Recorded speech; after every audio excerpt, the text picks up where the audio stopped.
저는 우리 양영주 목사님과 신대원을 같이 다니면서 제가 명성교회에서 같이 이제 사역을 하기도 하고요. 그 목사님을 곁에서 늘 뵈면서 정말로 존경하는 목사님이셨고, 그리고 또 제가 늘 참 앞으로가 참 너무나 기대가 되는 그러한 귀한 사역의 걸음을 걷는 것을 늘 봤는데, 여기에 이제 도안교회를 정말 한번 와보고 싶었습니다. 지난번에 저희 봄에는 영락교회에 또 오셔서 귀한 말씀을 증거해 주셨고요. 오늘 이렇게 또 귀한 컨퍼런스에 불러주셔서 저희 또 말씀을 함께 나눌 수 있는 시간을 주셨는데, 제가 모처럼 불러주셨기 때문에 여유 있게 와서 정말 이렇게 교회 안팎을 이렇게 아름다운 성전도 구경하고 막 이렇게 하면서 여유 있게 이렇게 좀 교제도 하고 이러면서 한숨도 돌리고 이렇게 말씀을 전하고 싶었는데, 오늘 이제 강의를 오전에 하고 그 다음에 갑자기 지금 청년 사역을 하고 있기 때문에 이게 장례가 그렇게 많이 나지는 않거든요.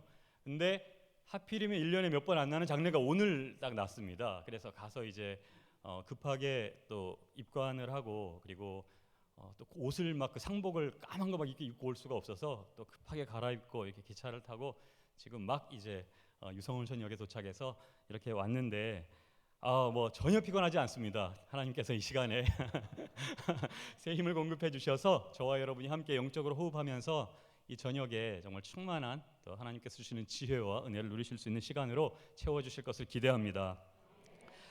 자, 오늘 일단 제목 자체가, 강의의 타이틀 자체가 굉장히 생소하셨을 수 있을 것 같습니다. 요한계시록의 변증적 특성이라고, 정확하게 좀 더 글자를 잠깐 정확하게 수정을 하면 요한계시록의 변증학적 특성이라고 하는 것이 맞을 것 같습니다. 변증학적 특성과 현대 사회의 적용.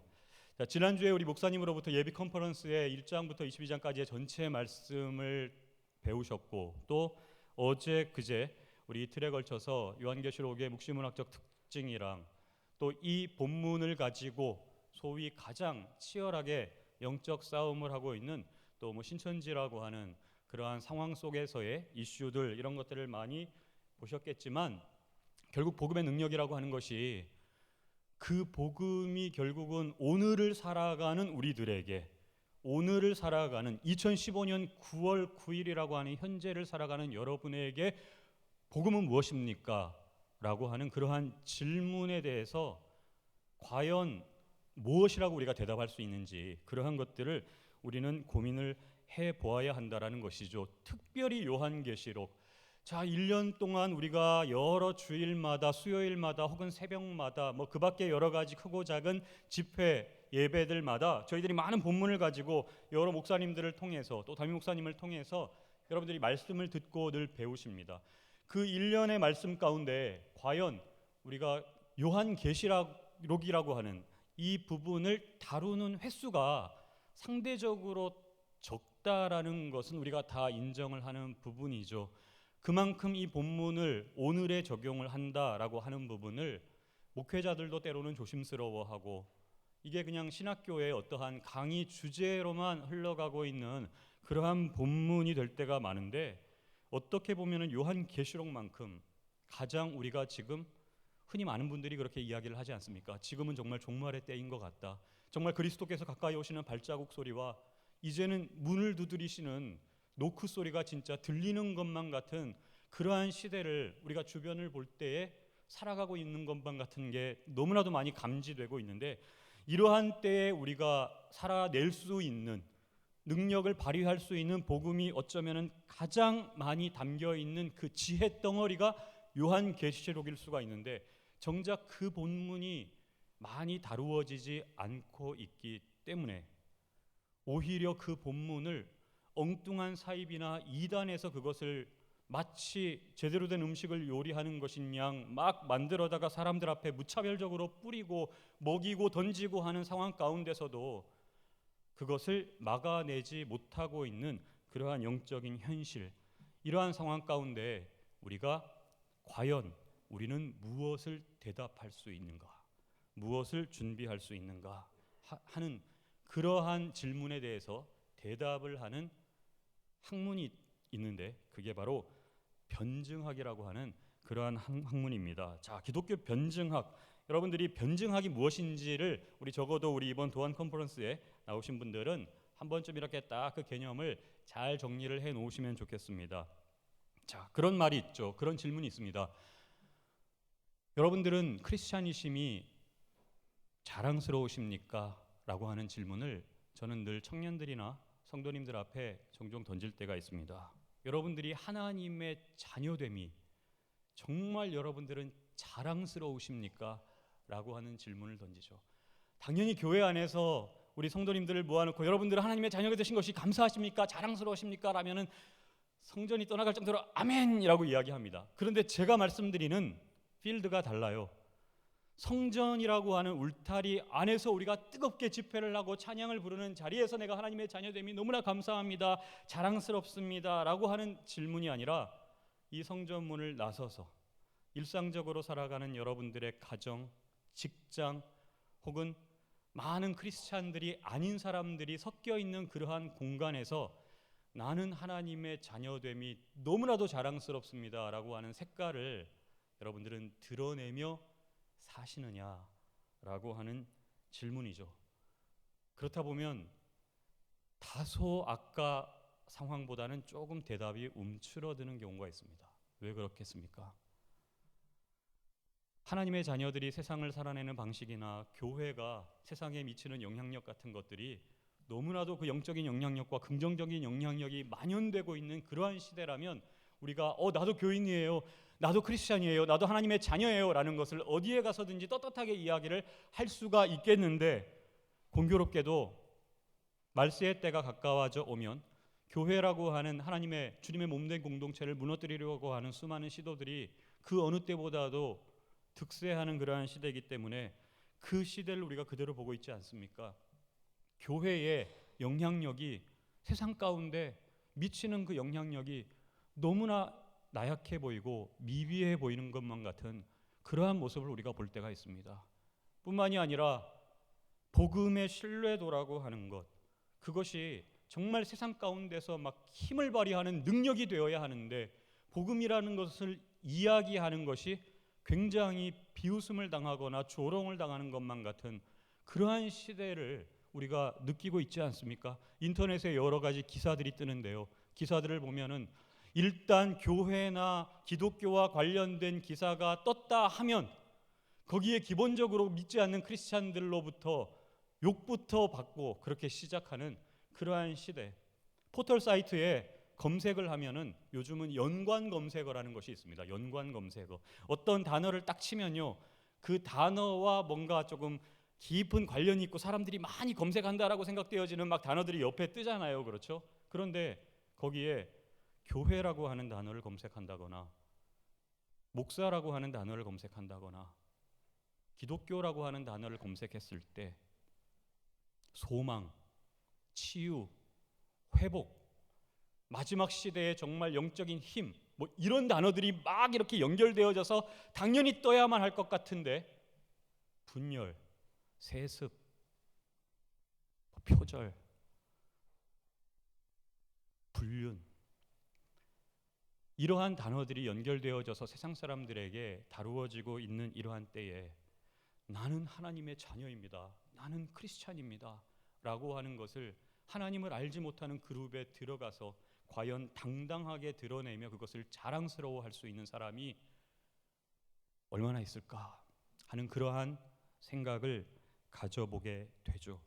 그러나 우리가 그러한 때일수록 결코 위축될 수가 없고 우리는 끊임없이 이 복음의 능력과 하나님의 자녀됨을 당당하게 세상 가운데서 드러낼 수 있는 그러한 힘을 길러야 하는데, 그러한 힘을 기르는 학문이라고 굳이 표현을 한다면 그것이 바로 기독교 변증학이라고 하는 것입니다. 변증이라는 단어 자체가요, 영어에 보면 apologetics라고 되어 있는데요, 크리스찬 apologetics라고 되어 있는데, 여러분들 영어 단어 중에 apology라는 단어가 있습니다. apology. 어떤 단어죠? 우리가 누군가로부터, 그렇죠, 뭔가 잘못을 했거나 혹은 이렇게 어떤 뭔가를 변명해야 될 때, 사과를 해야 될 때 잘못했습니다라고 my apology라고 그렇게 사과를 한다라고 하는 의미의 apology라는 단어를 쓰지만 사전에 찾아보면은요 또 하나의 뜻이 있는데 apology가 바로 변명을 한다는 뜻이 있습니다. 억울하게 혹은 사실이 아닌 것으로 공격받거나 오해받고 있는 일에 대해서 그거 아닙니다, 당신이 잘못 알고 있는 겁니다 라고 정확한 사실을 알려주는 것을 변명한다라고, 그렇게 우리가 뭐 잘못한 것을 막 감추려고 막 이렇게 요모조모로 핑계를 댄다라는 의미가 아니고요, 정확한 사실을, 오해를 풀어주고 알려준다라고 하는 뜻의 변명이라는 그러한 뜻이 있는데, 그것이 바로 apology라고 하는 단어입니다. 그래서 그 단어를 그대로 가지고 와서 apologetics, 무슨 말이겠습니까? 복음에 대한 것들을 정확하게 다른 사람들에게 알려준다라고 하는 그러한 의미가 되겠죠. 이 기독교 변증학이라고 하는 단어가, 학문이 다소 생소하게 느껴지는 사람들도 있지만은 사실 이것이 어쩌면 마지막 때에, 지금의 시대에 우리의 신앙에 없어서는 안 될 아주 중요한 역할을 감당하는, 정말 널리 확산시켜야 하는 그러한 학문이라고 저는 생각을 합니다. 왜냐하면 기독교는 진리입니다. 세상은 지금 많은 사람들이 기독교는 진리가 아닙니다라고 이야기를 하며 공격해 들어오는 그러한 세상을 향해서 기독교는 진리입니다라고 하는 사실을 우리가 변론해내는 것, 그것이 바로 기독교 변증학이기 때문에 그렇습니다. 이 변론이라고 하는 것은 영어로 디펜스라는 의미도 있는데요, 방어를 한다라는 것이죠.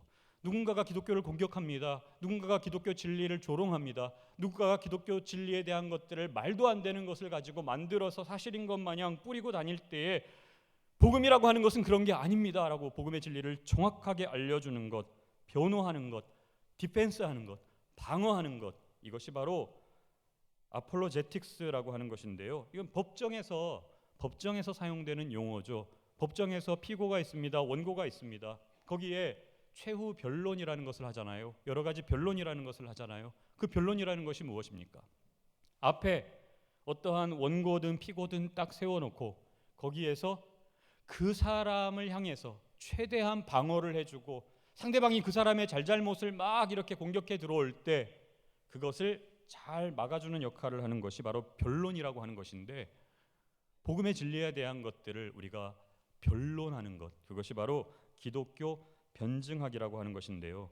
이것이 기독교 진리에 있어서 사실은 절대적인 요소라는 겁니다. 절대적인 요소. 신약 성경에서 우리가 이 표현들을요, 기독교 변증이라고 하는 표현들의 흔적들을 정말 많이 발견할 수 있는데요. 베드로전서 3장 15절에 그런 말씀이 있죠. 너희 마음에 예수 그리스도를 주로 삼아 거룩하게 하고 너희 속에 있는 소망에 관한 이유가 무엇인지 묻는 자들에게 대답할 것을 항상 준비하라 그랬습니다. 대답할 것을 항상 준비하라라는 그 표현의 영어 성경을 보면요, always being prepared to make a defense라고 되어 있습니다. defense. 너희들이 믿는 그 복음이라고 하는 것이, 그 소망이라고 하는 것이 정말 진짜냐라고 묻는 사람에 대해서 대답할 것이 항상 준비되어 있어야 한다는 것이죠. 그게 바로 변증학이라는 겁니다. 사도행전 21장 1절에 봐도요, 사도 바울이 거기에 이제 붙잡혔습니다. 로마로 죄인된 몸으로 호송이 되게 되어 있는데 거기에 사람들 앞에 바울을 세워놓고 네가 도대체 이토록 쫓는 기독교의 진리에 대해서 한번 이야기해봐라 라고 이야기할 때 사도 바울이 그 묶인 몸으로 많은 사람들 앞에 담대히 서서 거기에서 이제 입을 열어 이야기하기 시작하는데 22장 1절에 첫 번째 어떻게 이야기를 하냐면요, 형제들아 내가 지금 너희 앞에서 변명하는 말을 이제부터 들으라 그랬습니다. 그 변명의 영어 성경을 보면 디펜스라는 거예요.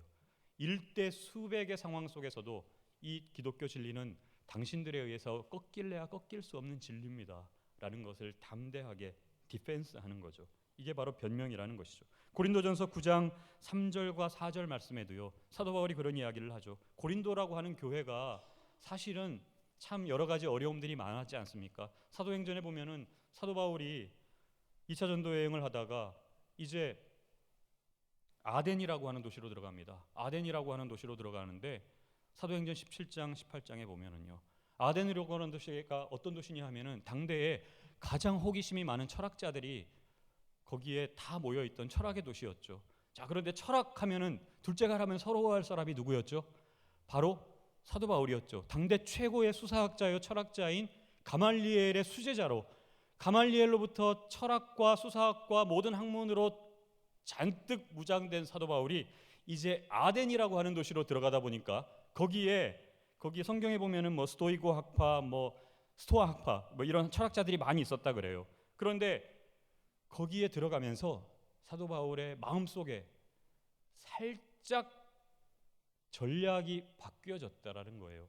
그동안에는 사도 바울이 성령님께서 계속 앞서 행하시는 걸음을 사도 바울이 따라가면서 가는 곳마다 교회가 세워지고 정말 성령의 역사가 나타나고 감옥 문이 열리는, 안진뱅이가 일어나는 이러한 성령의 역사를 경험했는데, 이제 아덴이라고 하는 도시로 들어가면서 사도 바울이 슬그머니 와, 여기는 철학자들이 다 모여 있는 곳인데 나도 나름 이 분야에 일가견이 있는 사람인데 라고 하면서 성령님께서 앞서 행하시는 방법보다 자기의 어떠한 방식이 조금 더 앞서려고 하는 그런 마음이 슬그머니 생겨버렸다는 거예요.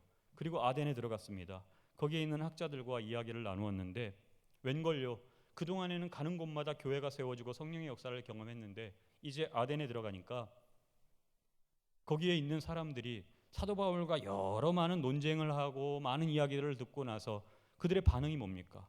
더러는 기롱도 하고 더러는 조롱도 하고 더러는 아유 다시 또 다음에 듣자라고 하면서 그렇게 그냥 별 열매가 없이 흩어져 버렸단 말이에요. 사도 바울이 거기에서 교회도 세우지 못하고 도망치듯이 빠져나온 곳이 어디냐 하면은 고린도라고 하는 곳이었습니다. 자, 한 번쯤 이렇게 실패할 수 있잖아요, 사람이. 그런데 원래 이 매도 늘 맞던 사람은 한 번 더 맞아도 별로 이렇게 영향이 없는데요. 항상 모범생이고 항상 1등만 하고 항상 이렇게 칭찬만 듣던 사람은 한 번 딱 안 좋은 소리 들으면 그것 때문에 그냥 확 이렇게 기가 죽고 완전히 막 다 내려놓는 뭐 그러한 경우들이 종종 있지 않습니까? 사도 바울이 가는 곳마다 이렇게 승승장구하고 가다가 아덴에서 교회도 세우지 못하고 조롱받고 고린도로 빠져나오고 보니까 거기에서 그만 자기의 선교의 사명, 그럼에도 불구하고 내가 이렇게 하면 안 되겠구나, 다시 한번 회복하고 힘을 내서 선교의 사명을 감당해야 되는데 다 내려놓고 고린도에서 무슨 일을 하기 시작했냐 하면, 사도 바울이 원래 직업이 텐트 메이커죠. 천막 만드는 사람인데 거기에서 그냥 고린도에서 천막 만드는 일을 하다 다시 시작하면서 그저 회당에 가서 예배드리고 그러한 평범한 사람으로 전락되어 버렸단 말이에요. 하나님께서 사도 바울을 그냥 두지 않았습니다. 같이 천막 만드는 일을 하다 보니까 옆에, 왜 요즘 우리나라 같은 경우도 부동산 중개업을 하는 사람들 옆에 사무실에는 그 중개업 하는 사람들이 다 모여 있는 것처럼 천막 만들고 있다 보니까 옆에도 웬 부부가 천막을 만드는 일을 같이 하고 있는데 그 부부가 바로 브리스길라와 아굴라였다는 것이에요.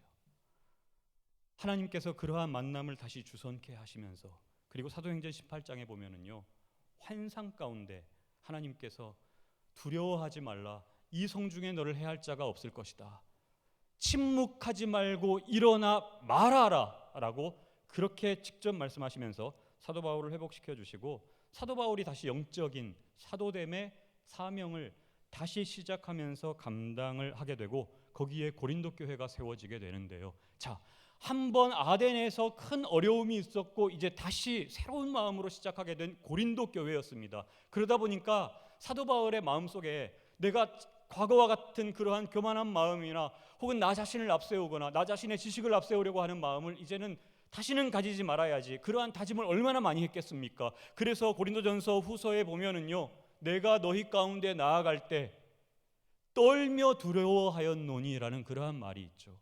왜 그랬냐 하면 혹시라도 또 그러한 일들이 반복되어질까 봐라고 하는 그러한 것들이었습니다. 그런데 사도 바울의 이러한 약점을 끊임없이 집요하게 찝어서 계속 공격해대는 사람들이 고린도 교회에 있었다라는 거예요. 거기에 대해서 사도 바울이 9장 3절 4절에 보면은요, 자, 나를 비판하는 지금 너희들에게 내가 이제부터 변명할 것이 이것이니라고 성경에 그렇게 되어 있습니다. 거기 보면은 my defense, 여기에서 변명한다는 말은 무엇인가 문제를 제기하거나 막 비난을 하는 사람들에게 우리의 믿음, 내가 가지고 있는 복음의 능력을 정확하게 이야기를 해주는 것이죠. 빌립보서 1장 7절에서도요. 감옥에 지금 매여 있었던 옥중에 있던 사도 바울이었지만 사도 바울이 그렇게 이야기를 하지 않습니까? 나의 지금 매여 있는 것과 그리고 복음을 변명함과 확정함에 너희가 다 나와 함께 은혜에 참여한 자가 된다. 여기에도 변명함, 디펜딩이라고 되어 있습니다.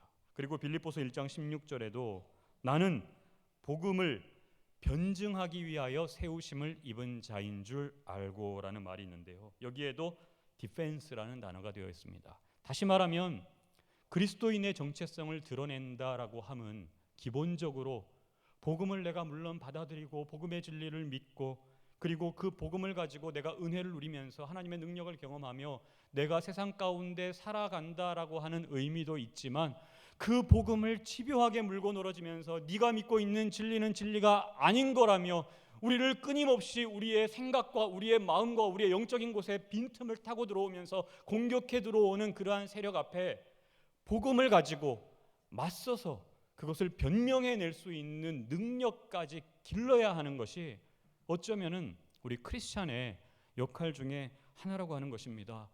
우리들의 존경하는 부모님이 있습니다. 내가 존경하는 사람들이 있습니다. 그 사람이 알 수 없는 일로 막 공격을 당하거나 어려운 일을 당하거나 막 조롱을 당할 때 내가 아는 그분은 절대로 그러한 분이 아닌데 그분이 알 수 없는 오해를 당할 때 우리가 적극적으로 나아가서 그분은 그러한 분이 아닙니다. 당신들이 잘못 알고 있는 겁니다.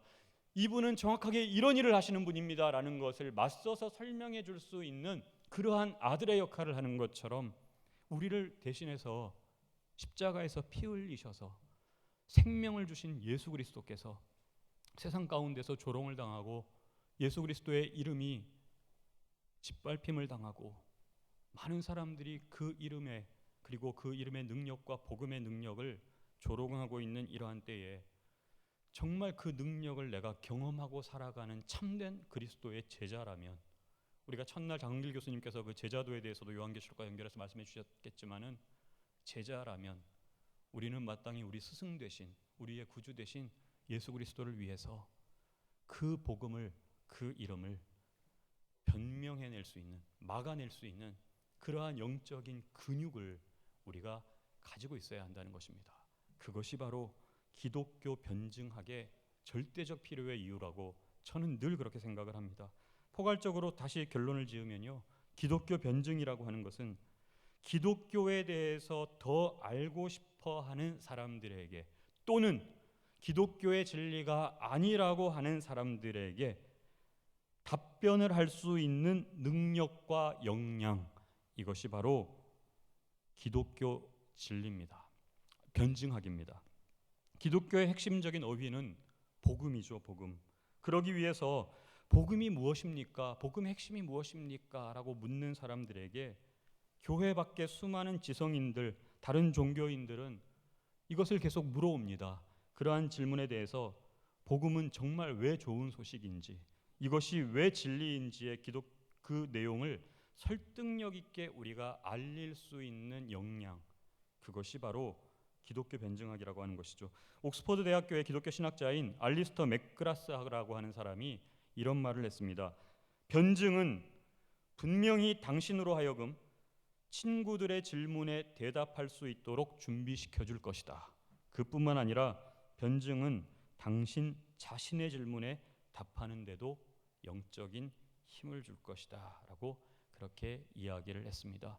다소 생소한 단어이겠지만 이것은 오늘날의 시대에 우리 모든 크리스찬들이 입어야 하는 마치 영적인 갑옷과도 같습니다. 그렇기 때문에 에베소서 6장 20절 이하에 나오는 것처럼 하나님의 전신갑주를 입을 때 우리가 여러 방어용 무기들도 있지만 하나님의 말씀, 성령의 검, 복음이라고 하는 이 검이라고 하는 그러한 공격용 무기가 있지 않습니까?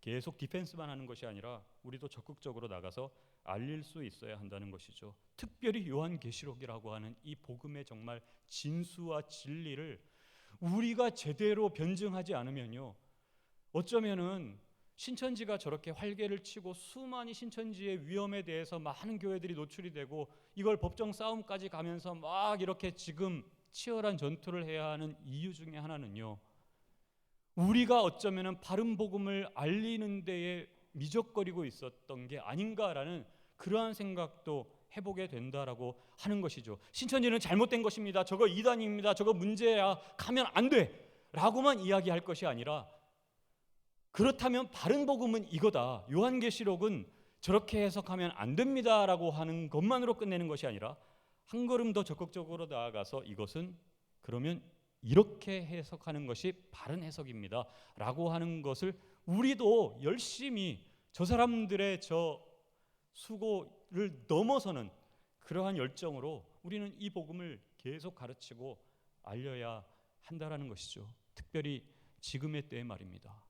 다른 복음을 이야기하는 수많은 사람들 속에 다른 복음이 틀렸음만을 이야기하지 말고 바른 복음을 이야기할 수 있는 것이 오늘날의 시대에 너무나도 절실하기 때문에 그것을 위해서 우리가 영적인 힘을 모으고 특별히 이번에 바이블 컨퍼런스 요한계시록을 가지고 이렇게 성경 컨퍼런스를 한다라고 하는 이 시도 자체가 정말로 이 시대에 너무나 필요하고요. 너무나 귀한 거라는 사실이에요. 부담이 많은 되는 것이고 성도님들도 좀 이제 오면은 항상 이렇게 뭐 전투적인 막 이런 그 성경 말씀보다는 지금도 무난하게 잘 은혜 누리고 살아가고 있는데 왜 자꾸 나가서 싸우라고 하나 뭐 이런 것보다는 우리가 그냥 은혜 누리고 내 위로해 주시고 요즘 안 그래도 이렇게 참 살기가 쉽지가 않은 그러한 시대 속에 좀 이렇게 앉아서 좀 잔잔한 은혜를 누리고 싶은데 뭔가 요한계시록의 마지막 때 막 이런 이야기들을 막 듣는다는 것이 이것이 영적으로도 굉장히 부담이 될 수도 있지 않습니까? 그럼에도 불구하고 저는 이번에 이 컨퍼런스의 걸음 자체가 이건 어떻게 보면은 저희들이 다 준비해 놓고 저희들이 이렇게 계획하고 일정 잡고 강사 섭외하고 한 다음에 하나님 이 자리에 함께해 주시옵소서라고 그렇게 뒤늦게 하나님의 함께 하심을 부르짖고 초청해야 할 자리가 아니고요. 처음부터 하나님께서 아예 도안교회를 향해서 하나님께서 세우신 계획의 시작이라고 저는 믿습니다. 이 걸음이요. 이번 한 번으로 끝나는 것이 아니고요. 요한계시록 이런 말씀이구나. 이렇다더라라고 듣는 것으로 절대로 이 걸음이 끝나서는 안 되고요. 지난 며칠 동안 이 자리에 함께 하셨던 저와 여러분들이 이제 마지막 때에 이 말씀을 들고 나가서 이 말씀을 가지고 잘못된 복음을 증거하는 사람들과 능히 맞서 싸워 이길 수 있는 그러한 영적인 귀한 하나님의 도구와 전사들로 다 사용되어질 수 있을 것을 저는 정말 기대합니다. 그러한 마음으로 이 자리에 왔고 그리고 오늘 마지막 시간 우리 기독교 변증학에 대해서 요한계시록을 이야기하고자 합니다. 전체적인 변증학에 대해서 설명을 하느라 조금 시간이 지났는데요. 자, 변증학은 그렇다면 기독교 변증학 이것은 복음을 가지고 증거를 하는 그러한 학문이라고 말씀을 드렸는데 변증학에는 크게 두 가지의 방법이 있습니다. 자, 복음에 대해서 누가 물었을 때에 궁금해하는 사람들에게 그것을 잘 설명해 줄 수 있는 역량과 능력이라고 제가 말씀을 드렸는데 자, 누군가가 정말 교회를 안 다니는 사람이 만약에 여러분들에게 와서 야, 교회 다니는 사람 너는 도대체 교회를 왜 가니? 라고 만약에 묻는다라고 한다거나 아니 당신은 왜 하나님을 믿으십니까? 라고 묻는다라거나 흔히 생자 정말 초신자들은 그렇게 물을 수가 있어요. 하나님 정말 계십니까? 하나님 살아계십니까? 라는 것을 물을 수가 있죠. 그렇게 물을 때에 우리가 어떻게 대답을 할 수 있겠습니까? 네, 하나님은 살아계십니다 라고 그렇게 대답을 할 수 있겠죠. 당연히 그렇게 대답을 하겠죠. 그런데 그것을 어떻게 증명할 수 있습니까? 라고 그렇게 물어올 때 저희들은 나름 익숙한 여러 가지 신앙의 용어들이 있기 때문에 믿음으로 우리들이 여러 가지 많은 그러한 우리 영적인 그러한 구원을 향한 그러한 여정을 우리는 다 설명을 해줄 수도 있겠지만 믿지 않는 사람들에게는 그러한 단어 자체들이 생소할 수 있기 때문에 잘 안 와닿거든요. 그럴 때에 이게 바로 하나님께서 살아계신 증거입니다 라고 이렇게 딱 뭔가를 보여줄 수만 있으면 얼마나 좋을까요? 매번 그런 요구를 받을 때요. 그렇게 기독교 복음은 일일이 다 증거를 들이대면서 경험한 것들을 가지고 증거할 수 있다라고 그렇게 이야기하는 변증학적 방법이 바로 실증적인 변증이고요. 그 다음에 또 하나는 전제적인 변증이 있습니다. 다 경험하지는 못했어요. 사실 다 알지는 못했어요. 예수님께서 정말로 무리를 걸으시면서 제자들에게 나아갔던 그 장면, 베드로에게 일어나서 걸어오라라고 하는 그 장면, 죽은 나사로를 다시 무덤을 열고 살려내시는 그러한 방법들, 야 이게 정말 사실이냐라고 이야기를 하면서 왜 오늘날에는 이러한 일이 없냐라고 이렇게 물어오는 사람들에게 2주만 기다려봐. 지금 저기 무덤에 죽은 사람이 있는데 아마 그 사람 살아나는 무슨 사건이 생길 거야. 뭐 이러면서 그 자리에 데리고 가가지고 막 검증시키고 이럴 수가 없잖아요. 지금은 이러한 경우에 일일이 다 증거를 들이댈 수 없는 그러한 진리들에 대해서, 그럼에도 불구하고 그것은 통해서 얼마든지 기독교의 복음은 일일이 다 모든 증거가 다 드러나지 않아도 얼마든지 그 진리가 참된 것이라고 하는 것을 받아들일 수 있는 우리들의 영의 기능을 하나님께서 움직이실 수 있음을 인정하는 것, 그것이 바로 전제적인 변증법이라고 하는 것인데요. 그렇기 때문에 실증적인 변증법은요, 일단은 우리가 납득이 되는 뭔가가 있어야 돼요.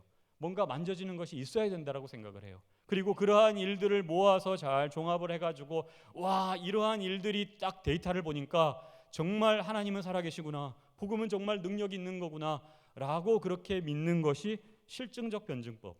반대로 일일이 다 증거는 없지만 하나님께서 정말 살아계시는 것만 같은 그러한 느낌이 자꾸 우리들의 영적인 부분을 치고 들어오면서 내 마음의 변화가 되어지고, 나는 아직까지 증거는 없는데 그 말씀을 대하면 막 눈물이 나오고 가슴에 뜨거움이 막 경험되어지고, 이러한 일들을 통해서 점차적으로 하나님께서 살아계심을 비로소 강하게 확신하는 단계로 나아가는, 그리고 나서 해석을 해보니까 모든 게 하나님께서 정말 주관하시는 섭리였다라는 것을 뒤늦게 다 이해하게 되는 그러한 방식의 변증법이 전제적인 변증법인데요. 그렇기 때문에 실증적인 변증법은요, 먼저 이해가 되는 것이 중요합니다. 아는 것이 중요합니다. 그러나 전제적인 변증법은 믿는 것이 중요하다라고 하는 것이죠. 믿음이 먼저라고 하는 것입니다. 여러분들 아시는 그 성경에 보면은요, 그런 말씀이 있지 않습니까? 우리가 아는 것과 믿는 것에 하나가 되어야 한다라는 말씀이 있죠. 아는 것과 믿는 것. 자, 여러분, 아는 게 먼저입니까? 믿는 게 먼저입니까? 일단 알기 시작하면서 그 다음에 믿음으로 나아가는 겁니까? 아니면 일단 믿고 나야 그 다음에 알아지는 겁니까? 이 두 가지에 따라 실증적 변증법과 전제적 변증법이 나누어진다라는 것입니다. 그래서 실증적 변증법은 reason to the Bible입니다. 먼저 이성으로 잘 이해가 되어지는 일들이, 납득되어지는 일들이 계속 쌓이게 되면 그것으로 성경으로 들어가서 복음의 진리를 정말 진리구나라고 하는 것을 알게 되는 것이 실증적 변증법. 반대로 reason from the Bible, 성경에 있는 여러 가지의 진리의 말씀들이 다 이해되지는 않지만 그러나 그것이 정말 하나님의 말씀임을 내가 믿고 나아가기로 작정하는 그러한 믿음의 사람들에게 그것이 이해되도록 해주시는 것, 그것이 바로 전제적 변증법이라고 하는 것입니다. 그렇기 때문에 변증법을 이야기할 때는 언제나 두 가지 개념을 가지고 그 균형을 잡는 것이 중요한데요. 그게 바로 하나가 계시라고 하는 것이고요, 하나가 이성이라고 하는 것입니다. 특별히 요즘의 시대가 포스트 모더니즘 시대고요. 알지 못하면, 이해되지 않으면 받아들이지 않습니다라고 그렇게 아예 복음의 진리를 거부하고 있는 사람들이 많기 때문에 우리는 더더욱 이 균형을 가지고 나아갈 수 있어야 한다는 것이죠. 흔히 계시만을 가지고 하나님께서 우리에게 다 알지 못하지만 나타내시는 것만을 가지고 우리가 그것만 가지고 막 사람들을 설득하려고 하면은, 물론 하나님께서 그 심령을 만져주셔서 설득이 되고 그 사람들의 심령이 하나님 앞으로 돌아오는 놀라운 능력이 나타나는 것은 맞지만, 그러나 그 속도감이 굉장히 늦다고 느껴질 때가 있죠. 여러분들 지금 뭐 혹시 서울대를 졸업하신 분들이 있으신지 모르겠는데요, 서울대에 가면은 지금 전도를 하면은요, 캠퍼스 전도를 하면 뭐 예전에 캠퍼스 전도하지 않습니까? 뭐 그 여러 CCC든 뭐 내비게이터든 IBF든 뭐 이렇게 청년들이 나가서, 학생들이 나가서 거기에 뭐 사형리를 가지고 전도하거나 뭐 전도 폭발을 가지고 전도하거나 여러 가지 복음의 진리를 가지고 나가서 막 전도 활동을 해요. 그러면요, 요즘 서울대 학생들은 딱 주머니 안에 넣고 다니는 카드가 있습니다. 그 카드 이름이 혹시 뭔지 아시는 분 있으세요? 전도 퇴치 카드. 전도 퇴치 카드 인터넷에 검색하시면요, 그 친절하게 전도 퇴치 카드 앞뒤면이 뭐로 구성이 되어 있고 코팅 어떻게 되어 있고 사이즈는 얼마고 자세하게 나와 있을 텐데요. 전도 퇴치 카드를 딱 보면은요. 옛날에는 막 이렇게 막 전도를 하면은 아우 저기 뭐 저 교회 다녀요 막 이러고 그냥 하는데 그것도 이제 귀찮다 이거예요. 반응을 안 해요. 그리고 주머니 안에서 카드 하나 딱 내밀고 딱 보여주고 그냥 갑니다. 전도 퇴치 카드. 그 앞면에 뭐라고 기록이 되어 있냐면 제가 정확하게 지금 다 그대로 100% 지금 인용을 하지는 못하고 그냥 생각나는 대로 말씀드릴 텐데 대략 뉘앙스는 그렇습니다. 당신들은 성경 한 권만을 진리로 맹목적으로 받아들이고 우리에게 그것을 진리라고 이야기하지만 우리는 당신들보다 더 많은 책을 읽고 더 많은 이성적인 논리를 가지고 우리는 여러 가지를 다 비교하고 검토하고 이렇게 한 뒤에 그것은 진리가 아니라고 결정하기로 결심했습니다. 그렇기 때문에 더 이상 우리를 괴롭히지 말아주세요. 뭐 이런 내용이 앞에다가 딱 기록을 해놓고 뒷면에 넘기면은 성경 말고도 이런 책을 좀 읽어보시면 좋겠습니다. 이러면서 친절하게 참고 도서까지 막 거기다가 다 써놨어요. 그 가운데 대표적인 영국의 옥스퍼드 신학자이고 무신론자인 뭐 리차드 도킨스 같은 만들어진 신 막 이런 책들 목록 쫙 써가지고 읽어본 그걸 딱 받았을 때 뭐라고 대꾸할 수 있겠습니까? 한마디도 대꾸를 못하고 그냥 그들이 그렇게 생각하는 논리에 그냥 기가 죽는 그러한 모습일 때가 있다라는 거예요. 요즘에 지금 시대가 그렇습니다. 그러한 가운데서 우리가 아니에요. 믿음이라고 하는 것은 이성의 요소는 다 배제되는 것이고 이거는 먼저 믿는 것이 중요합니다라고 그렇게만 이야기를 하는 것이 불신자들이나 세상 가운데 그것이 오늘날의 시대에 설득력 있게 다가갈 수 있는 채널이 너무나도 차단되어 있고 더 많이 차단되어지고 있는 시대이기 때문에 특별히 이 뭐 도안 이쪽 지역이나 여기 근처에 있는 정말 이 엘리트들 얼마나 많습니까? 이 주변에 정말로 똑똑한 분들이 많은 이러한 하지만 여전히 이곳도 우리가 추수할 일꾼이 준비되어야 하고 복음을 증거해야 하는 그러한 모든 텃밭이거든요. 그런데 복음을 들고 우리가 어떻게 나아갈 수 있겠습니까? 거기에서 또 하나 우리가 무장해야 하는 분야가 바로 이성이라고 하는 분야라고 하는 것이죠. 계시라고 하는 것과 이성이라고 하는 것, 여러분 절대로 기독교 복음이요 맹목적인 믿음만을 요구하고 이성적으로는 전혀 말도 안 되는 복음이 절대로 아닙니다. 여러분 과학과 흔히 믿음이라고 하는 것을 서로 상충되는 것으로만 생각을 하는 사람이 있는데 그렇지 않습니다. 복음 안에 얼마나 과학적인 요소들이 많고요, 정말로 과학자들이 혀를 내두를 수밖에 없는 그러한 진리들이 욥기 같은 데도 마찬가지고요. 그러한 진리들이 많이 있다라는 거예요. 그런 것들을 우리는 부지런히 연구하고 공부하고 잘 무장을 해서 소위 말하는 복음은 너무 맹목적이지 않냐라고 하는 것에 대해서 그 복음을 잘 설명해 줄 수 있는 사도 바울이 탁월한 복음 변증가였기 때문에 그러한 것들을 했던 것처럼 우리도 얼마든지 그것을 할 수 있다라고 하는 것입니다. 만약에 어떤 그 복음의 이슈에 대해서 문제에 대해서 종종 일반 TV 시사 프로그램 같은 데서 막 토론을 하는 경우를 볼 때요, 야 상대편 막 무신론자 막 이런 사람들은 막 복음에 대해서 막 그냥 공격을 하는데 논리가 탄탄해요. 그런데 이쪽에 게스트로 어느 목사님이 나가셨습니다. 그런데 그건 다 믿으면 해결됩니다. 이 말씀을 하면서 막 이렇게 토론을 하는데 너무 안쓰럽더라고요. 그 말밖에 할 수 있는 게 아니거든요. 우리가 복음에 대한 무궁무진한 저 논리보다도 훨씬 더 탄탄한 논리들을 우리가 준비할 수 있는 진리들이 너무나 많은데요. 공교롭게도 그러한 진리들이 요한계시록에 굉장히 많이 담겨 있기 때문에 신천지가 저렇게 무장된 논리로 막 성경이 꽤 들어가는 것만 같은 신천지 꼭 그 성경 공부를 갔다 온 사람들의 종종 이렇게 그래서 확 돌아가는 사람들의 대부분의 고백들이 그거 아닙니까? 한 번도 교회를 다녔는데 이렇게 명쾌하게 성경을 막 꿰준 사람이 없었다라고. 거기 가니까 막 이게 막 꿰지는 것 같거든요. 그 꿰지는 게 엉뚱한 곳으로 막 꿰지는 거 있는데도 꿰진다라고 하는 경험 자체가 처음이다 보니까 그게 너무 막 은혜처럼 여겨지고 신선하게 여겨지는 거예요.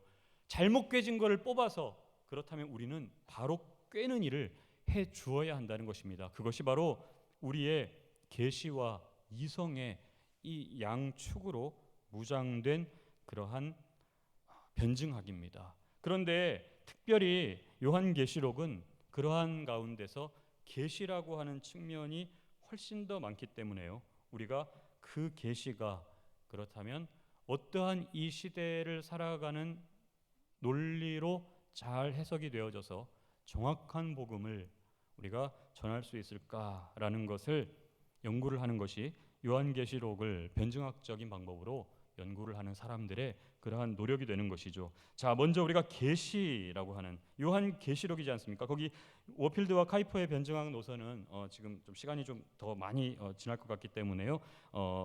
건너뛰도록 하겠습니다. 자, 계시라고 하는 것은 일단 요한계시록 할 때 계시, 아포칼립시스라고 하는 아포칼립시스 단어라고 하는 자체가 가리워진 것을 열어서 보여준다라고 하는 그러한 의미가 있죠. 연극을 볼 때 오늘 뭐 이런 그 우리가 성전 안에서의 무대는 그냥 앞에서 바로 올라오지만 우리가 흔히 연극이나 오페라 같은 거를 볼 때 무대를 볼 때 조명을 다 깜깜하게 해놓거나 혹은 앞에 있는 무대 앞에 그 베일을 딱 가려놓지 않습니까? 그 베일을 가려놓았다가 안을 보여주지 않죠. 그렇다가 이제 짠 하고 본 무대를 쫙 걷어서 보여주는 그러한 그림을 이해하면 계시라는 말이 쉽게 이해되는 것이죠.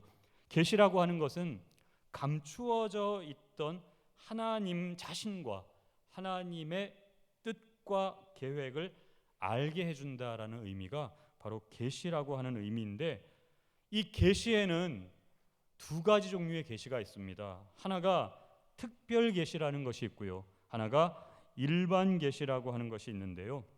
이 두 가지의 개념을 잠깐 그냥 뭐 간단하게 설명을 드리면 그렇습니다. 일반 계시라고 하는 것은 흔히 자연 계시라고도 이렇게 표현을 하는데, 자, 하나님과 하나님의 그 뜻과 하나님의 하나님 되심 뭐 이런 모든 것들이 자연 만물 혹은 인간의 여러 가지 역사 이러한 것들로 우리가 이해할 수 있는 것, 그것이 바로 일반 계시라고 하는 것입니다. 그래서 뭐 흔히 역사가 쭉 흘러가는 모습을 보니까 그러한 역사를 해석하다 보니까 거기에서 하나님의 놀라운 섭리 같은 것이 감지되기 시작한다라거나, 혹은 자연의 만물, 여러분들이 우주를 보시면서도 이 한치의 오차도 없이 운행되어지는 이 정말 천체와 이러한 모든 것들을 바라보면서 하나님께서 정말로 이것을 운행하고 계시는구나라고 하는 그러한 욥기에 나타나는 어떠한 과학적인 이러한 모습들이 인정이 된다라거나, 혹은 인간의 마음이나 양심이나 인격이나 심지어는 문화, 심지어는 교육, 과학, 제도, 법률 이러한 것들을 통해서 하나님께서 정말 세상 가운데서 세상을 다스리고 계시고 세상 가운데 하나님의 공의는 여전히 이어지고 있다라는 것이 느껴지도록 만들어 주시는 것, 그것이 바로 일반 계시라고 하는 것이고요. 특별 계시라고 하는 것은 초자연적인 계시라고도 합니다. 우리가 잘 아는 것처럼 구약 시대에는 이러한 특별 계시들이 많았죠.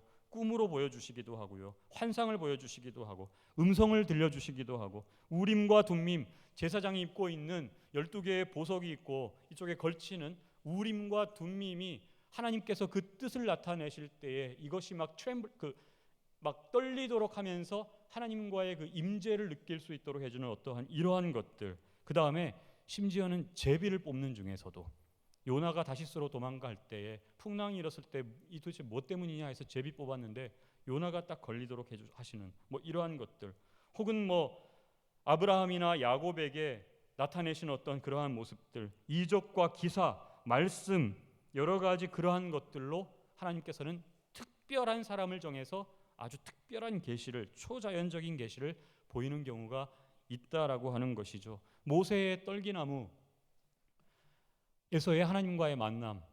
자, 저나 여러분이나 이 지구상에 지금까지 창세 이후로 살았던 수억만 명, 뭐 얼마나 살았는지 모르겠어요. 얼마나 살고 또 본향으로 돌아가는지 모르겠지만 그 수많은 사람들 중에 모세 말고 또 떨기나무에서 하나님을 만난 사람이 존재할까요? 존재하지 않는다는 거예요. 떨기나무라는 것을 통해서 하나님을 만난 유일무이한 사람이 바로 모세라고 하는 것이죠. 아주 특별한 특별 계시라고 하는 것입니다. 기드온이 전쟁을 앞두고 기드온이 이렇게 나가서 싸움을 나가야 되는데 하나님 앞에 하나님을 테스트하지 않습니까? 자, 이렇게 양털을 딱 이렇게 걸어 놓으면은 그것이 이렇게 말라 있을 때, 젖어 있을 때 그거를 딱 하나님 앞에 해가지고 하나님 뜻인지 아닌지 알겠습니다. 하나님께서는 그 뜻을 그대로 사용해 주셨죠. 그리고 자기의 뜻을 나타내셨죠.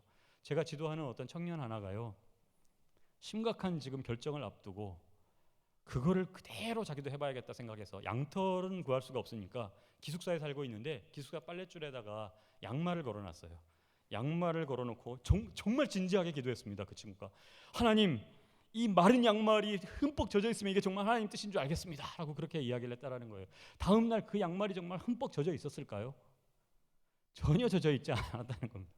어쩌면은 그 양털을 가지고 하나님의 테스트를 한 거는 이 지구 인류 역사 가운데 기드온이 딱 한 명밖에 아닐 수도 있다라는 거예요. 그런데 그걸 가지고 특별 계시라고 하는 것입니다. 하나님께서 하나님의 proper time, 정말 긴급하게 계시를 보여주실 때, 신약에도 마찬가지죠.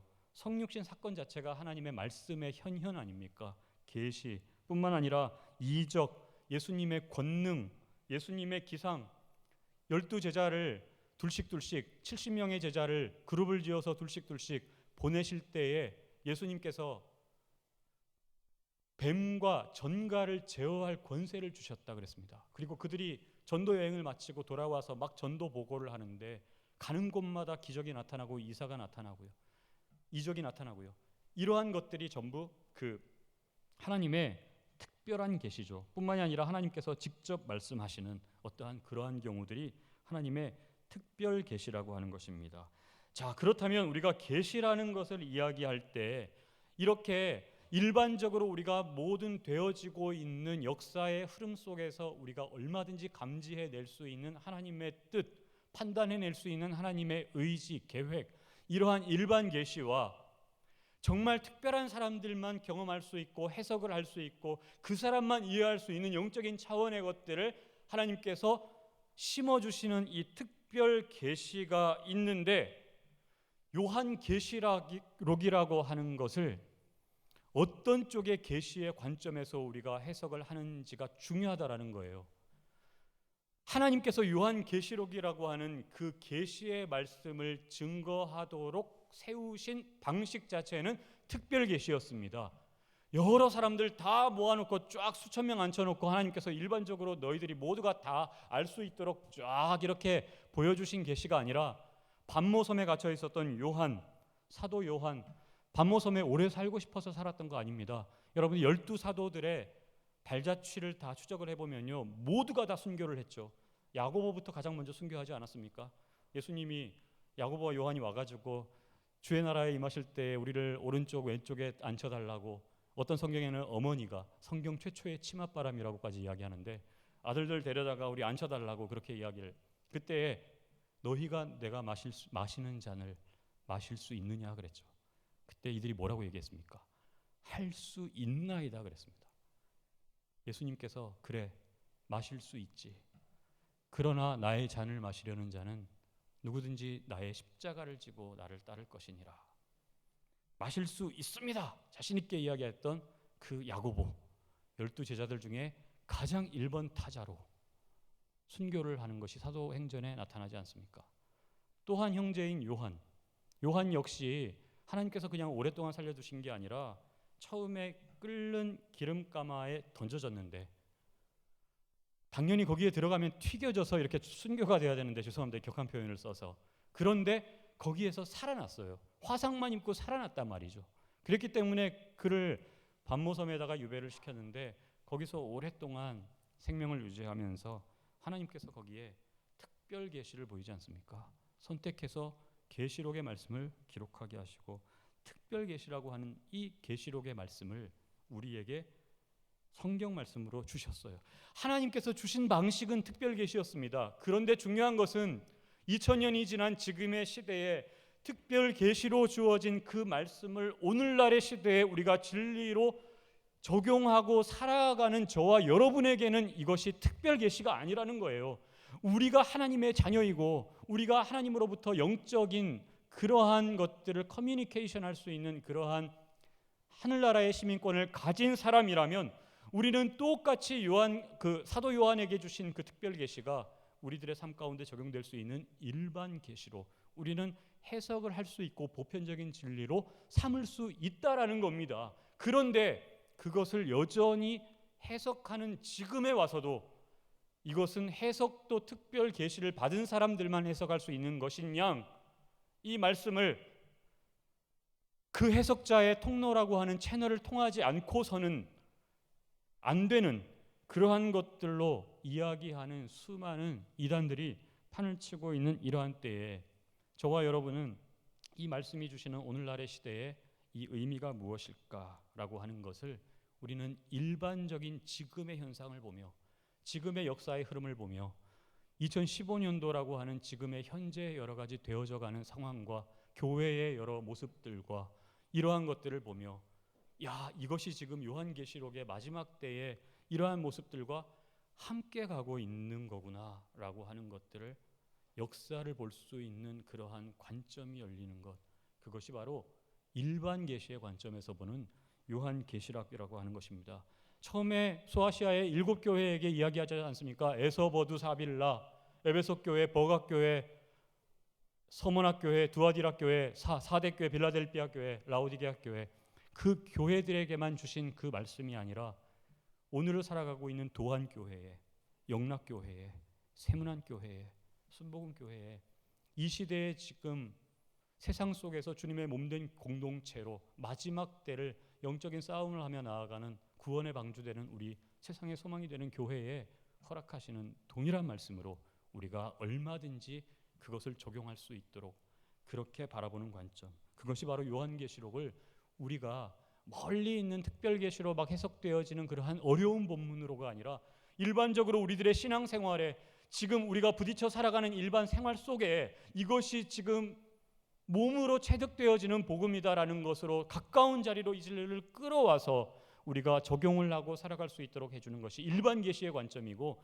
그것을 가지고 요한계시록을 해석하는 것이 요한계시록의 변증학적인 특징이라고 그렇게 할 수가 있습니다. 자, 이러한 일반 계시의 관점으로 그러면은 쭉 오늘날의 시대 속에서 요한계시록이라고 하는 이 말씀의 어떤 영적인 힘과 해석의 포인트들이 어디에 있느냐라고 하는 것들을 가지고 우리는 이제 요한계시록을 그러면 해석할 수 있어야 되는데요.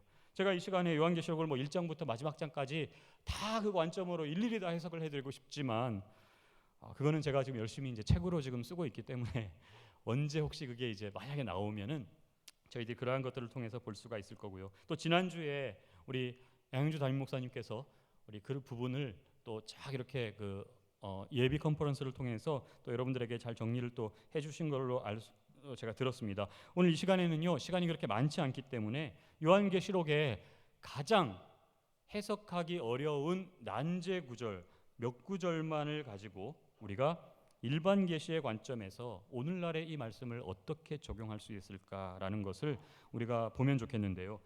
자, 네 구절을 지금 다 할 수 있을지 모르겠습니다. 일단 요한계시록의 가장 어려운 두 구절을 뽑으라면 바로 요한계시록 11장과 요한계시록 15장, 좀 더 폭넓게 하면은 11장에서 16장까지의 그 어간에 있는 구절들이 굉장히 해석하기가 어려운 구절인데, 이 구절들의 이단들의 해석과 이런 것들도 집중되어 있고요. 어제 또 들으셨겠지만 신천지의 여러 증거 장막 성전인가요? 정확한 이름이 그 증거 장막 성전이라는 단어 자체가 요한계시록의 단어 아닙니까?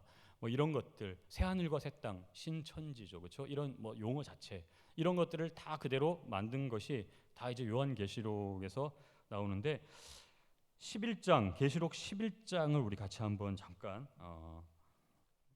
다시 보시면요, 11장 1절부터 우리가 13절, 요한계시록의 가장 난제 구절 중에 하나인 1절부터 13절 우리가 교독으로 한번 읽겠습니다. 제가 1절부터 봉독합니다. 또 내게 지팡이 같은 갈대를 주며 말하기를, 일어나서 하나님의 성전과 제단과 그 안에서 경배하는 자들을 측량하되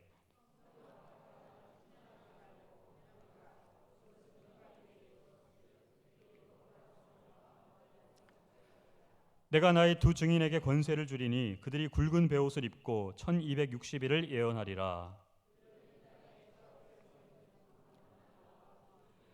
만일 누구든지 그들을 해하고자 하면 그들의 입에서 불이 나와서 그들의 원수를 삼켜버릴 것이요 누구든지 그들을 해하고자 하면 반드시 그와 같이 죽임을 당하리라.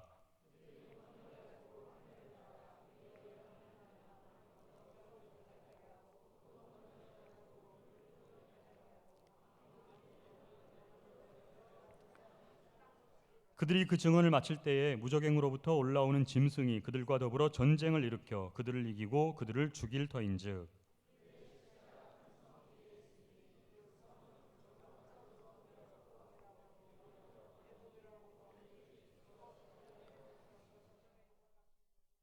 백성들과 족속과 방언과 나라 중에서 사람들이 그 시체를 사흘 반 동안 보며 무덤에 장사하지 못하게 하리로다.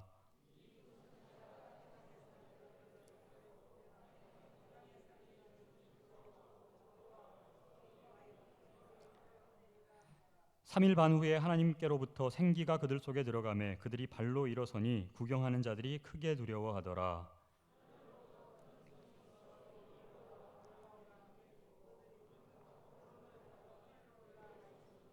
같이 읽습니다.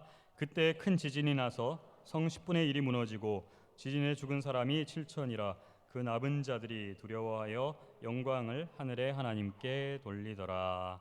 아멘. 여러분들 이미 보셨겠지만 요한복음에는 세 개의 일곱 심판 시리즈가 나오죠.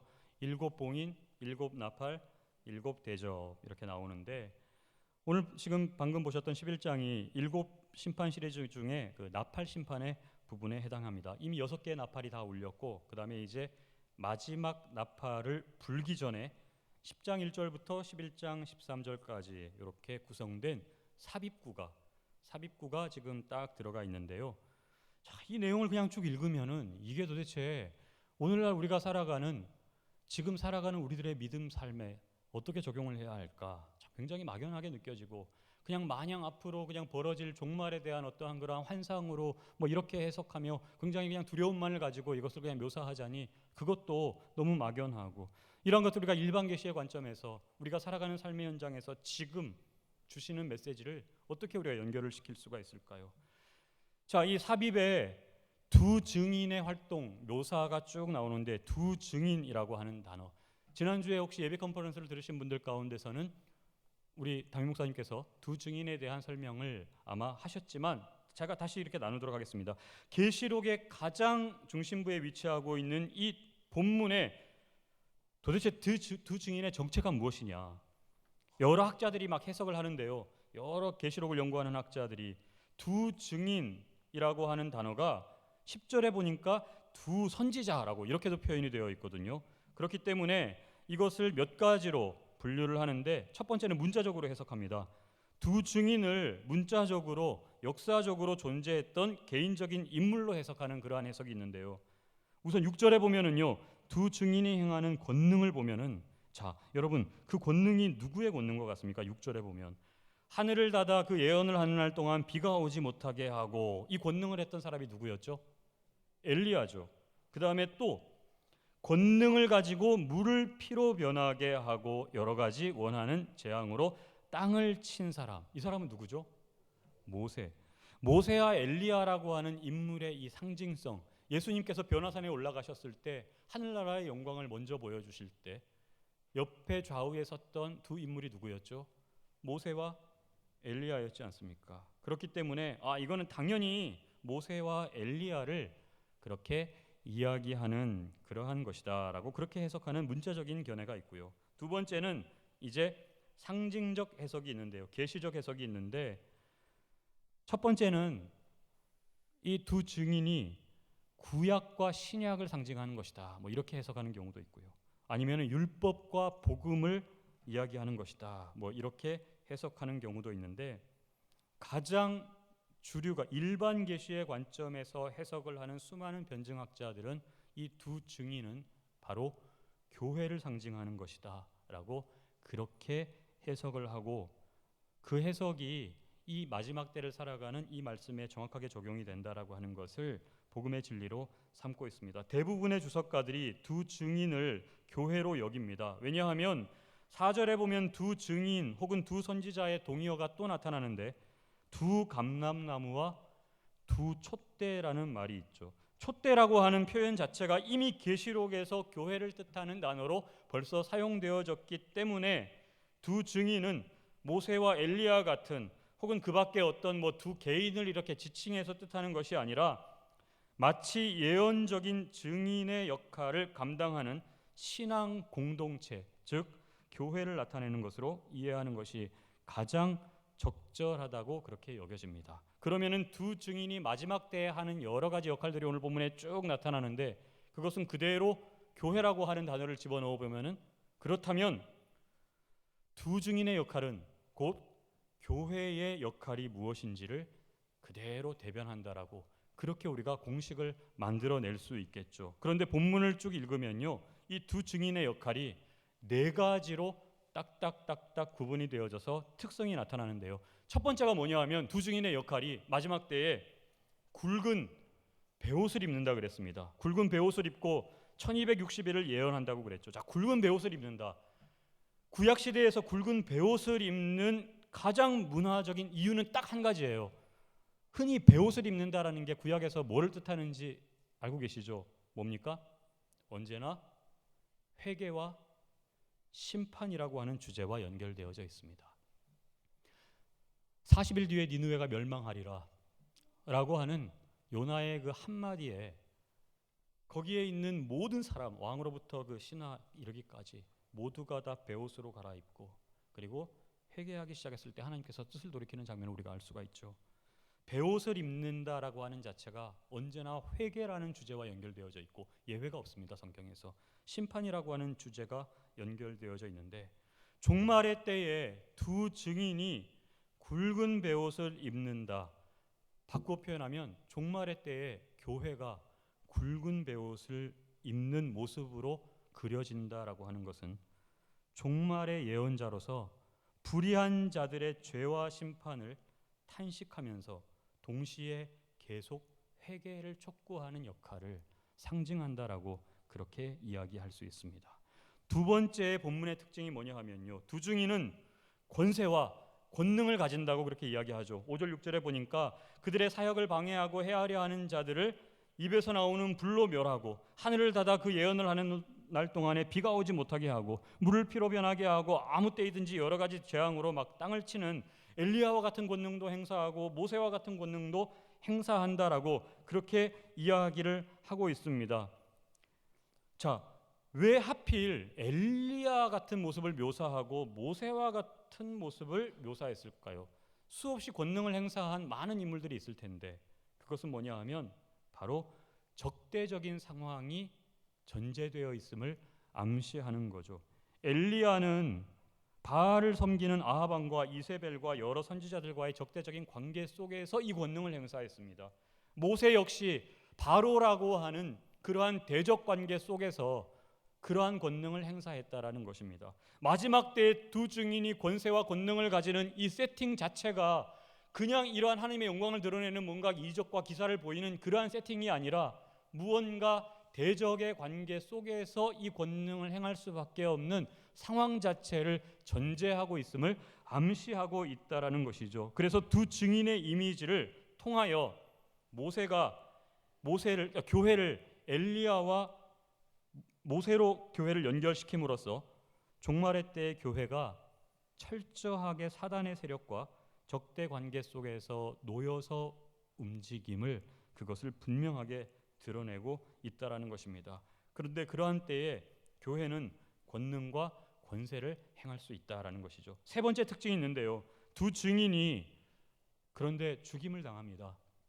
권능을 행사하다가 7절에서 13절 쭉 보면은요, 탁월한 능력을 소유하는 정말 엄청난 능력을 소유한 사람이었지만 그들이 그러한 권능을 행사하면서 증언을 딱 마쳤을 때 무저갱에서 올라온 짐승과 전쟁이 일어났는데 전쟁 뒤에 죽임을 당했어요. 죽임당한 후에 그들의 시체가 큰 성길 옆에, 영적으로 하면 소돔이라고도 하고 애굽이라도 하는 곳에서 성경에 보니까 주께서 십자가에 못 박히신 그곳에 버려졌다 그랬습니다. 그리고 장사도 지내지 못하고 시체가 거기에서 막 밟히고 침뱉음을 당하고 유린당하는 것과 같은 그러한 모습으로 묘사하고 있죠. 그런데 3일 반이 지난 다음에 하나님의 생기가 그 유린당하고 있는 죽임당한 시체에 들어가서 다시 그들이 살아나서 하늘로 올라간다.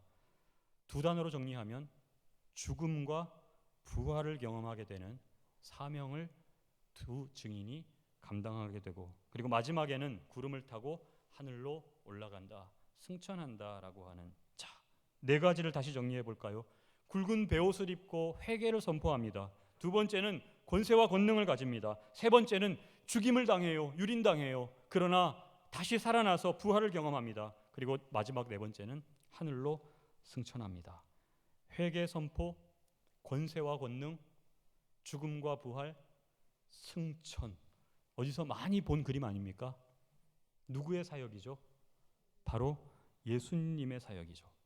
종말의 때에 교회가 감당하는 역할을 쭉 정리를 하다 보니까 그 사명이, 역할이 2000년 전에 이 땅에 오신 예수 그리스도의 메시아적 사역과 완전히 100% 싱크로나이즈가 되어 있음을 우리가 알 수 있게 되죠. 예수님께서 공생의 사역 시작하시면서 가장 먼저 하신 게 뭡니까?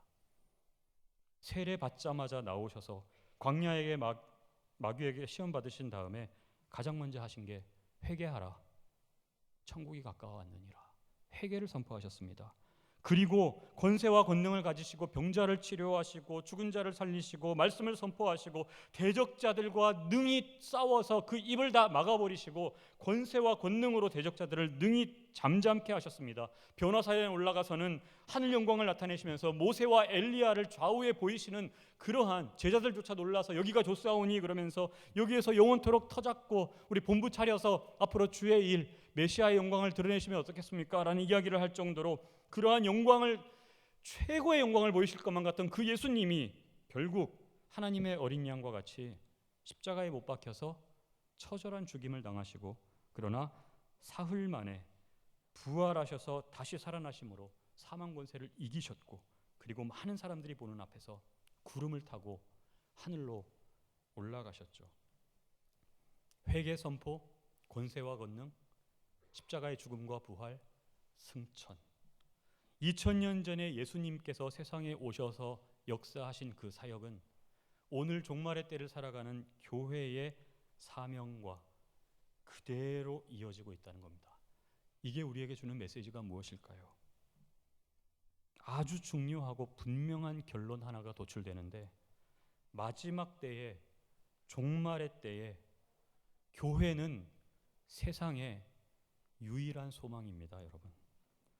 예수님께서 세상이 구원받기 위한 유일한 소망으로 오셨던 것처럼 세상의 마지막 때의 유일한 소망은 바로 하나님의 증인된 공동체, 교회라고 하는 것을 사용하신다는 사실입니다. 아무리 교회가 공격을 받아도요, 아무리 교회의 신뢰도와 여러 가지 그러한 부정적인 모습들이 사람들 앞에 그려지고 많은 사람들이 조롱을 하더라도요, 여전히 유효한 하나님의 이 역사 속에서의 뜻은 교회는 하나님께서 마지막 때에 준비시키시는 세상의 유일한 소망입니다.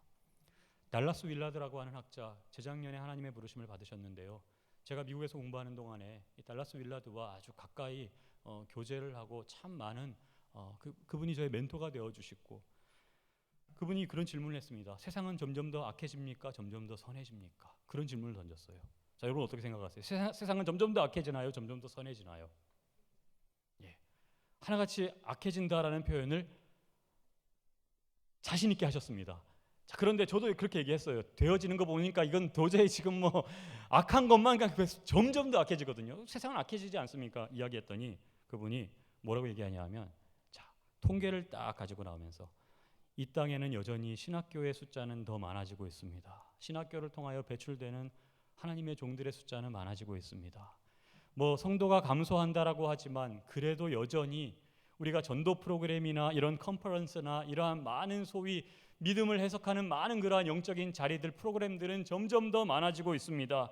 자, 그러면은 하나님께서 이렇게 만드시고 있는 이러한 영적인 어떤 움직임들이 굉장히 많은데 세상은 점점 더 악해진다라고 이렇게 얘기를 해버리면 우리는 어차피 이렇게 막 발버둥 쳐봐야 악해지는 지는 싸움을 하고 있는 겁니까? 그렇게 이야기를 하는 거예요. 듣고 보니 그것도 또 그렇거든요. 그래서 제가 얘기했죠. 그 정답이 뭐냐고 도대체. 그랬더니 이렇게 이야기하십니다. 세상은 점점 더 악해지는 동시에 점점 더 선해집니다. 제가 원했던 대답은 뭔가 그런 게 아닌데 그런 대답을 하는 거예요. 무슨 말이냐 하면 악한 사탄의 세력이 점점 더 강성하는 시대일수록 성령님께서 역사하시는 그 역사도 그 어느 시대보다 훨씬 더 강력하게 지금 드라이브를 걸고 있는 이 두 가지가 지금 함께 가고 있다는 거예요.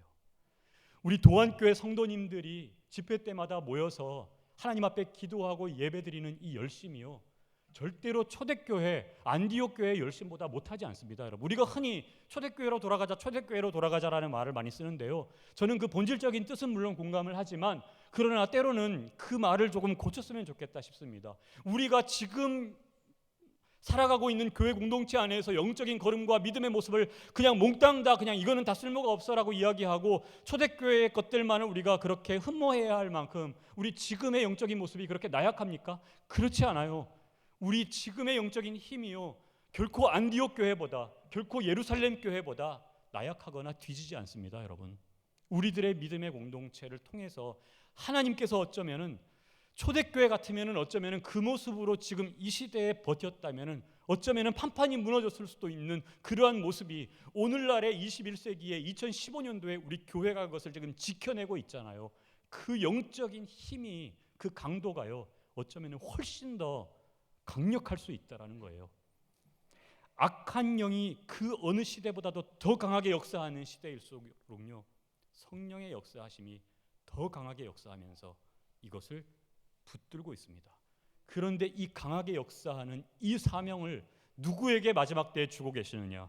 바로 교회를 통해서 하시겠다라고 한 하나님의 의지가 요한계시록에 그대로 남겨 있는 거예요. 두 증인의 사역. 여러분, 우리가 분명히 기대하고 분명히 잊지 말아야 할 것은요, 교회는요, 세상의 마지막 소망입니다. 여러분, 절대로 교회가 무너지도록 우리가 그렇게 내버려 두고 자기 얼굴에 침 뱉고 교회는 소망이 없어 이러면서 이 문제가 많아 이러면서 우리가 그렇게 앉아있을 지금 상황이 아니라는 거예요. 그냥 소망이 아니라 세상의 유일한 소망입니다. 참 많이 듣는 말이죠. 처음 듣는 말입니까? 교회는 세상의 유일한 소망이다. 그런데 오늘날 적지 않은 교회를 보면 교회가 세상의 소망이 되고 있지 않는 것 같아 보일 때가 있죠. 세상의 소망이 되는 것이 아니라 마치 세상을 소망하고 있는 것처럼 보일 때가 있습니다. 그럼에도 불구하고 세상의 소망이다라는 게 자꾸 강조되는 이유가 역설적으로 교회의 현실은 실제로 그 반대되는 모습을 취하는 것 때문은 아닌지 하는 생각을 하다 보면 물론 마음이 아플 때도 있죠. 그러나 그럼에도 불구하고 야, 이제 정말 소망 없네 라고 절대로 포기해서는 안 되는 진리가 뭐냐 하면 교회는 세상의 마지막 남은 소망의 하나님의 도구라는 사실입니다. 절대 부분이 전체를 대신할 수 없습니다. 세상에 소망이 되지 못하고 있는 교회 공동체가 다소 있더라도 우리는 이 진리를 붙들고 이루는 데 머뭇거리거나 주저함이 없어야 한다는 것입니다. 교회가 때로는 세상 앞에 굴복하기도 하죠. 무너지기도 했죠. 그러한 상황이 이곳저곳에서 들려지는 그러한 기사들로 막 이렇게 사람들이 행악하게 그러한 것들을 활용한다 할지라도 우리는 세상의 유일한 소망이 인 교회 공동체를 세워나가는 일에 어쩌면 우리 도안교회가, 영락교회가, 이 땅에 세워진 교회가 이제 우리의 남은 에너지를 다 쏟아붓고 총력전을 펼쳐야 하는 그러한 시대가 지금의 시대임을 요한계시록은 우리에게 말씀해 주고 있다라는 것입니다. 여러분, 세상은 지금 교회를 무너뜨리기 위해서 정말 많이 공격합니다. 홍콩에 가면은요, 우리가 보는 성경을 19세 이하 금서로 지정하고자 하는 그러한 법이 지금 만들어지고 있어요. 여러분, 19세 이하는 아예 못 읽도록 The Truth Bible .net이라고 하는 사이트가 있는데요. 트루스 바이블, 그러니까 뭔가 이렇게 성경의 진리, 되게 좋은 사이트인 것 같죠. 들어가 보면은요, 한자로, 홍콩에서 만든 사이트인데 한자로 딱 되어 있는데 그 이렇게 구글 번역기 돌려보면은요, 수없이 성경에 안 좋은 것들만 다 갖다가 만들어 놓은 그런 사이트예요. 그들이 뭐라고 얘기하냐 하면 성경은 청소년들에게 악영향을 미치는 백해무익한 책이다. 그 안에 간음 이야기, 살인 이야기, 강도 이야기, 동성연애 이야기, 잔인한 이야기, 하나님께서 사람 몇 번 죽이라고 하셨다, 몇 번 이렇게 멸하라고 하셨다, 이런 것들만 막 횟수 다 뜯어다가 만들어내놓고 성경은 너무나도 끔찍한 책이다 이러면서 읽지 못하는 것을 지금 법으로 지정을 하겠다는 거예요. 홍콩이라니까 먼 나라 같죠. 한국은 지금 무슨 일이 벌어지는 줄 아세요? 현재 악서 바이블 어린이 금서 제정운동 1000만 명 서명운동을 벌이고 있는 단체가 있습니다. 여러분, 성경을 어린이들의 금서 목록에다가 지금 집어넣고요, 포함시키면서 제가 그들이 주장하는 것을 그대로 인용해드리면요, 성경은 처음부터 끝까지 모순과 궤변을 엮어놓은 허구일 뿐이고 저주와 악담을 뭉쳐놓은 무서운 내용의 책이며 음란과 음담패설이 난무하는 악서이기 때문에 어린이들의 아름다운 마음을 더럽히지 않고 깨끗하게 지켜주기 위해 어린이들 주위에서 성경을 철저히 차단시키는 금서운동을 우리는 벌인다. 그리고 1000만 명 서명운동 받겠다는 거예요. 여러분, 교회 울타리를 한 걸음만 벗어나가면요, 지금 치열하게 벌어진, 세상은 지금 이렇게 돌아가고 있어요. 기독교 진리를 이렇게 공격하고 있다는 겁니다. 한 걸음만 벗어나면 사탄의 영적 전쟁의 현장을 우리는 몸으로 접하게 된다는 거예요. 이러한 상황 가운데 교회가 침묵하고 있을 때 교회는 세상의 소망이 되는 것이 아니라 세상을 소망하는 변질된 교회로 전락하게 된다는 겁니다. 그렇기 때문에 여러분, 역사 속에서 세상의 소금과 빛이 되지 못했던 그러한 안타까운 모습들의 공동체들이 있었다 할지라도, 그렇지만 복음으로 수많은 사람들을 변화시키면서 어둠을 다 거두어내고 세상을 썩지 않게 한 교회들도 역사 속에 얼마든지 많습니다. 사람 속에 수많은 세균이 있는 것처럼 교회도 세균이나 바이러스가 침투할 수 있습니다. 그러나 교회는 여전히 세상에 띄어진 구원의 방주요 노아의 방주와 같다는 거예요. 노아의 방주가 화려한 크루즈가 아니었지 않습니까? 그 안에 수 없는 동물들의 뒤섞인 울음소리와 막 그 내뱉은 배설물들과 냄새나고 비명소리 들리며 밖에서는 사람들 죽어가는 비명소리가 막 들리는 그러한 때의 시대였지만, 그 배 안에 여전히 머물러 있었을 때 홍수를 피하고 새로운 세상으로 갈 수 있었던 것처럼 지금의 시대에 교회는 세상의 유일한 소망입니다. 예수님께서 말씀하셨죠. 내가 이 반석 위에 내 교회를 세우리니 음부의 권세가 절대로 그것을 뒤흔들지 못할 것이다 그랬습니다. 아까 제가 모두에 말씀드렸던 것처럼 그리스도께서 정말 가까이 오시는 발자국 소리와 문을 지금 두드리시는 노크 소리가 들리는 그러한 것만 같은 세상을 우리가 살아가고 있는 것, 우리가 인정할 수밖에 없는 모습이죠. 이러한 때일수록 우리 도안교회가, 이 대전 지역이, 아니 한국교회 전체가 모든 곳곳에 세워진 그러한 교회들이, 주님의 몸된 공동체들이 이 시대의 구원의 마지막 소망으로 일어나서 이 전체를 뒤덮으려고 하는 사탄의 마지막 세력 가운데서 회개를 과감히 선포하고 권능과 권세를 행사하고, 그리고 때로는 짓밟힘을 당하고 유린을 당하고 그 신뢰도가 떨어지는 속에서도 하나님께서 여전히 생기를 부어러 넣어서 다시 살아나도록 사용하시면서 우리가 이 세상에 유일한 대안이 되고 마지막 소망이 되는 공동체가 되도록 우리는 이 교회를 지켜나가는 그러한 하나님의 자녀들이 되어야 한다는 것을, 그것을 바로 계시록의 말씀으로 오늘날 우리에게 메시지를 주고 있는 겁니다. 여러분, 그냥 읽었을 때에 이것이 우리가 교회가 살아가는, 우리 공동체가 살아가는